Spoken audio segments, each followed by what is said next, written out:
Metallica tone chasing with a Mesa Boogie Mark III.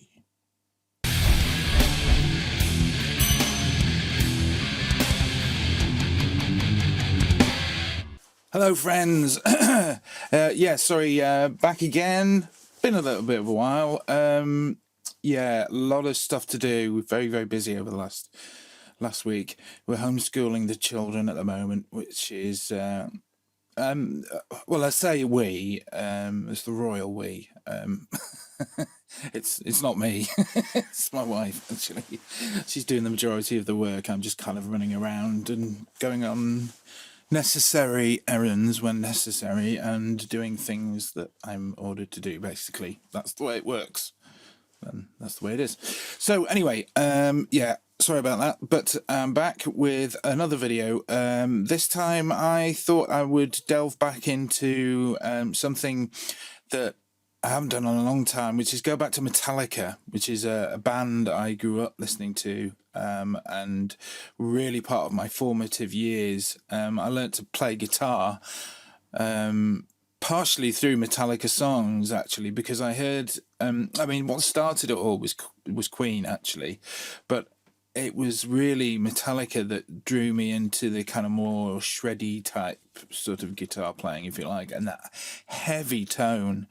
And it was really two albums, in fact. It was Master of Puppets, of course, the legendary, and Justice for All, that both had unique but crushing guitar tones. I'd never heard an album, and still actually to this day, I would say, I've never heard an album that, or albums, I should say, that have such quality guitar sounds, and unique guitar sounds as well. I've heard plenty of now the 7-string has come in, I've heard plenty of heavy stuff, but those guitar sounds were unique to themselves, and never has it been replicated by anybody. And I'm not going to say until now, because I don't believe that, unless you have the exact setup that James Hetfield had, which was his Mesa Boogie 2C Plus, Crunchberries, with slaved into a Marshall, with the Marshall cabinets mic'd up in a particular room, and having Fleming Rasmussen on the controls, messing about with the tone also. Unless you've got that going to tape, you're not gonna replicate it, not for real. The closest I've heard somebody come was actually Impulse Response, and that was taking impulse responses from the actual recordings themselves, and turning that into a tone matched up with just an online VST. Online doesn't have to be online. A VST that that then turns that gets married up with the impulse response and turns it into a Metallica tone. It's actually quite hauntingly real. It sounds really, really good, but I'm very, very much a purist on this, I'm afraid, and I'm just not getting the idea that.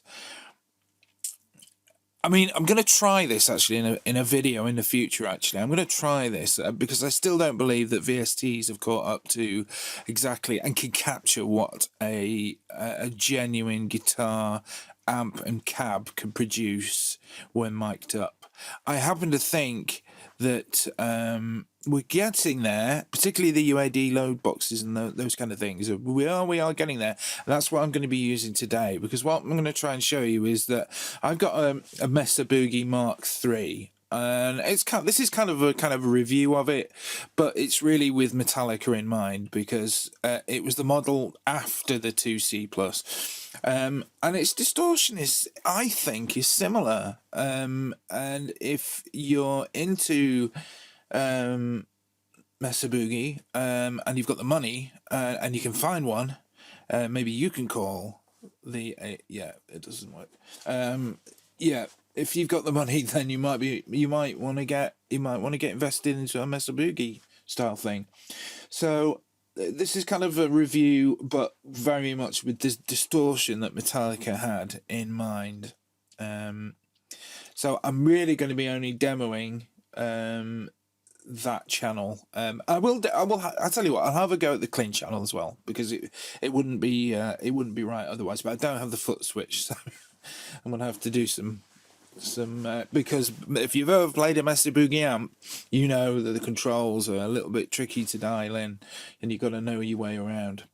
So we'll do that first. I'll show you the control panel. Okay, so we've got the traditional sort of 80s and 90s panel on here that Mesa Boogie did before they came in with the rectifier and changed the style up, which I happen to like as well. That's a really nice, it's a cool looking amp, the rectifiers. All of them are. So from left to right, we've got volume and a pull bright switch. So if we pull this, we get a brighter tone. Then we've got treble. If you pull that, you get this treble, you get this shift, but you get this vital shift. And I think this is one of those vital buttons for getting the Metallica tone, because if we turn this down, we do not get Metallica. We get some kind of flubby, grungy kind of sound, which is kind of cool in its own way, but it's certainly not Metallica. Bass here has also got a pull out, and again, if you pull this out, you get that kind of flubby bass sound, but we have that off. And I am copying to some degree Fleming Rasmussen's notes, which you can find. I will post a link eventually about that if you want to know, because he had something at play in addition to this. He had, in the effects loop, he had a parametric equalizer, which he had sort of variety of different, I think was it B&B parametric? Furman, that was it. Furman parametric. And it had its own settings on there, dipping down the mid frequencies a little bit more. But I don't have that, unfortunately. I did try it with an equalizer, but I didn't like the sounds I got out of it particularly. I spent more time fiddling and less time playing. So the bass is virtually down to 0. Sorry, starting from the left again, we've not got the pull bright switch in, we've got it on 7. We've got the pull switch in, the important treble pull switch on 7, between 7 and 8, as per the notes. Bass is on round about between 2 and 1. Again, I've kind of messed about with these to my liking. Middle I've got on 3. I believe James had it on 4. And his was a 2C plus, remember, as well. The revered and much more expensive model. The master with the pull deep switch. I've still got the pull deep switch going, and I've got that pulled. And I'm on about 3 here, but I'm going into a load box. This would be mighty loud if it wasn't. The lead drive I've got all the way to 10. That's just me. Lead master is on about 7, and reverb is off, because we don't need reverb on this. Dry signals. Okay, so I've got the mid one all the way down. I've got the first 2 bass ones round about on the line. The low bass is just above the line, and then the other 2 are just as they are. I've got it in full power because this is a 50-watt model. I can shove it down to half power, but I didn't hear enough of a difference in the tone for me to change that around. Okay, so that's the front panel of it. As confusing as it is, and it's got so many pull switches. That's what's so different about the Mesa Boogie amps of that era. So, what does it sound like? Well, I've got my new Schecter, which has got AMG pickups, the 81 and 60, which is kind of what James used on Justice, I think. I think he had Seymour Duncan Invaders before that for Master of Puppets. I could be wrong. Please correct me in the comments if I am. And yes, so we're going to use that in conjunction with that amp and see what we get. So the distortion is like this.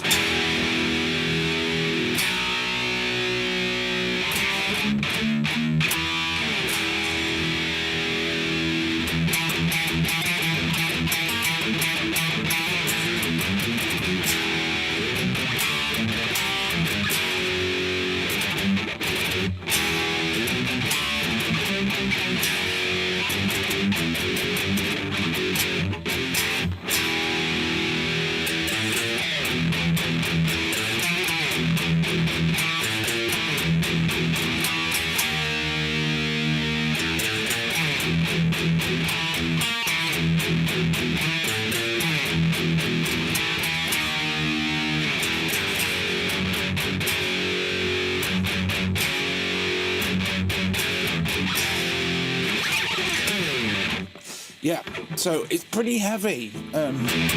What I really like about it is that pull switch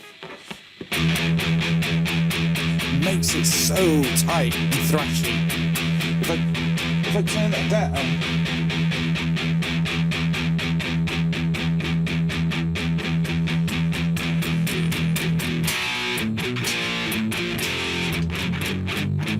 we've lost a lot of apparent gain.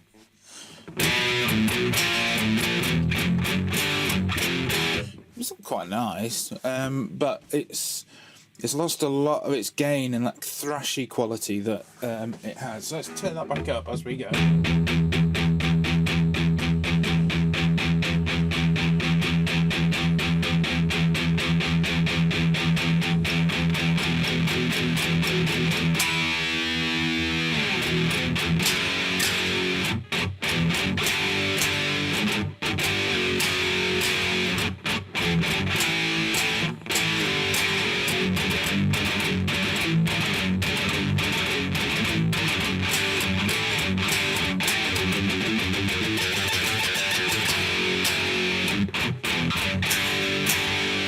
Really,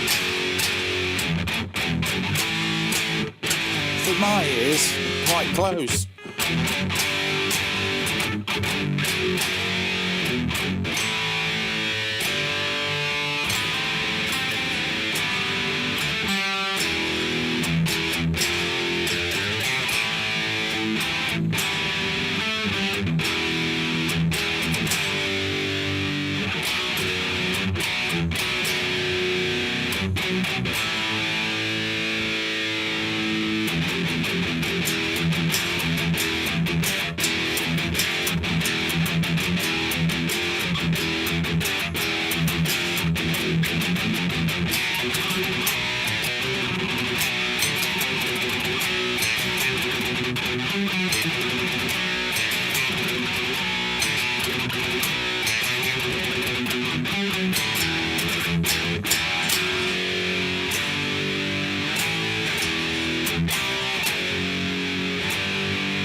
Yeah, that kind of thing, you know, that kind of thing.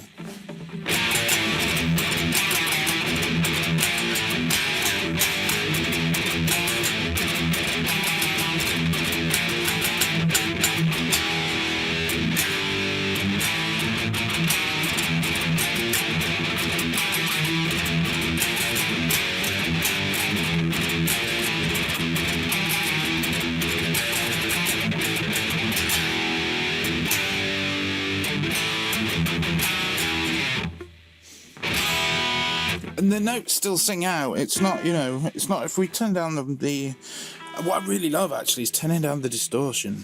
Just have it kind of...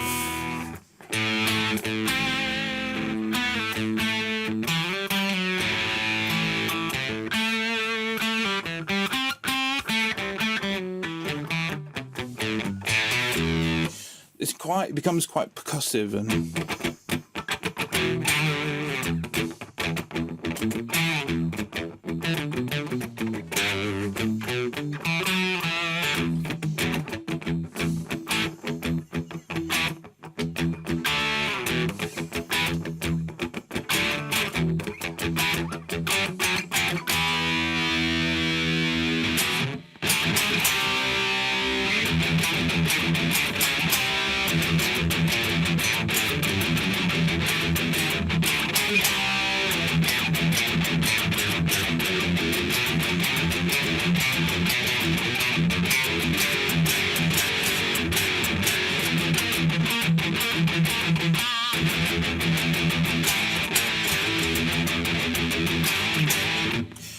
And so on. So yeah, I mean, I think for the money, you can pick one of these up now. I would say about £700, £800, or well, sort of $900, $100,000, and they're half the price at least of the 2C Plus. If that old era of Metallica is what's interesting you. And it was me. I was tone hungry for that sound for years. I used to try and get it through a Marshall, and it was just not happening. I had EQ set up and the pedals right, left, and centre to try and equate this kind of sound, and you just cannot do it. You've got to have high output pickups, and you've got to have a Mesa Boogie in the Mark series. I don't know about the Mark V. I've never used it, but I know that this new 525, relatively new, does the business, and it even has a 2C Plus setting. But my God, it's expensive. And so if that's all you're after, I don't think you can go wrong with the Mark IIIs. I think mine's my black stripe, by the way.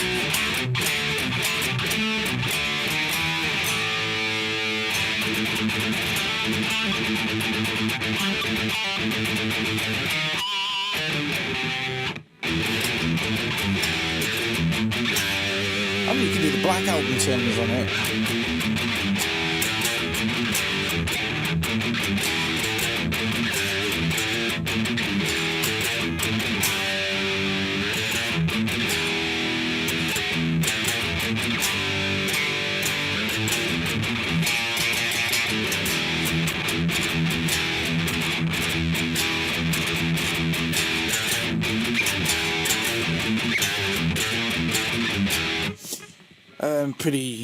Pretty easily.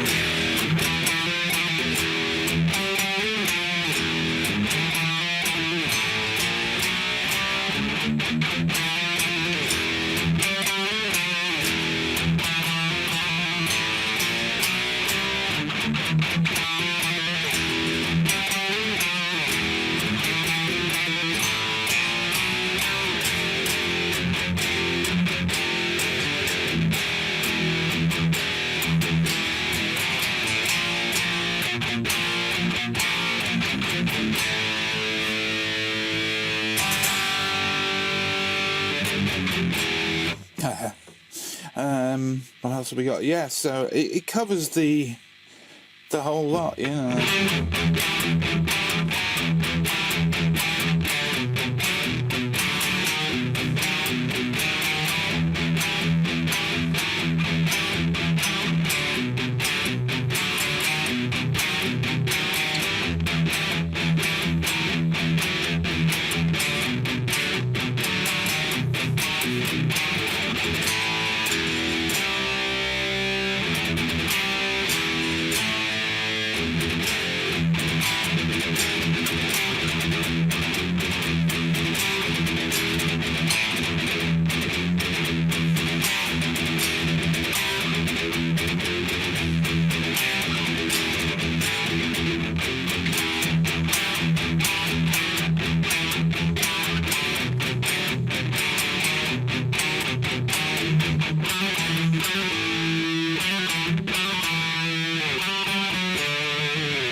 Just messing.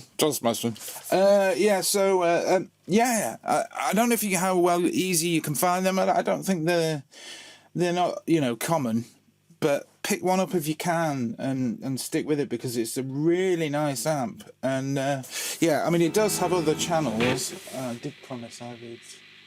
So let's flip this off the lead drive. Let's put this on the rhythm 2, which is the crunch. Has definitely more of a rock and roll twist, this channel.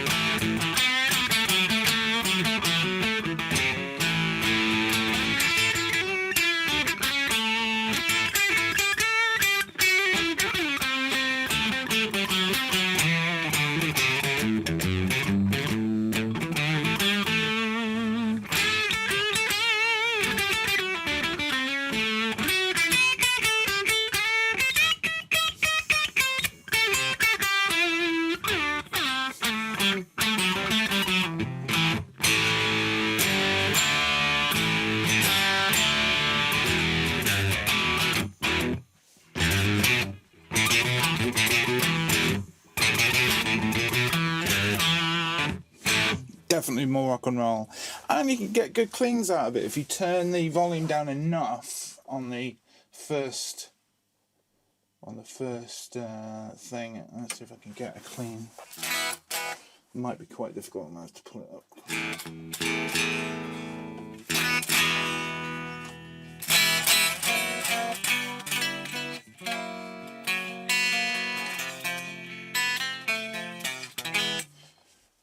It does want to go into breakup territory.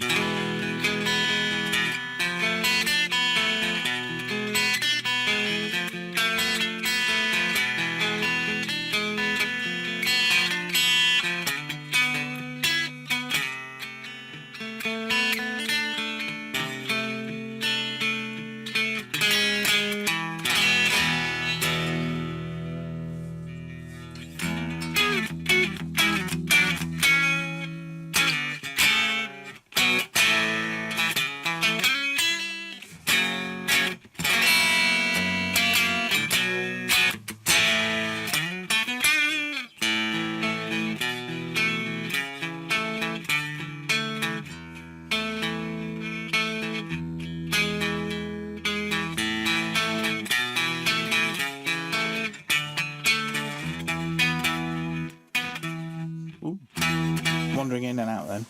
Yeah, so there you go.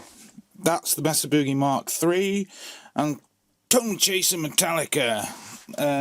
Yeah, and enjoying the chase as well. So let me know what you think. Do you think it's a rubbishy tone, nothing like Metallica, and I need my ears checked and my sort of personality changed completely? I don't know. Or do you think I'm right on the money and it's pretty good? Or anything in between? Let me know. So yeah, I will let you go on this note, and I shall see you next time. Okie dokie. See you later.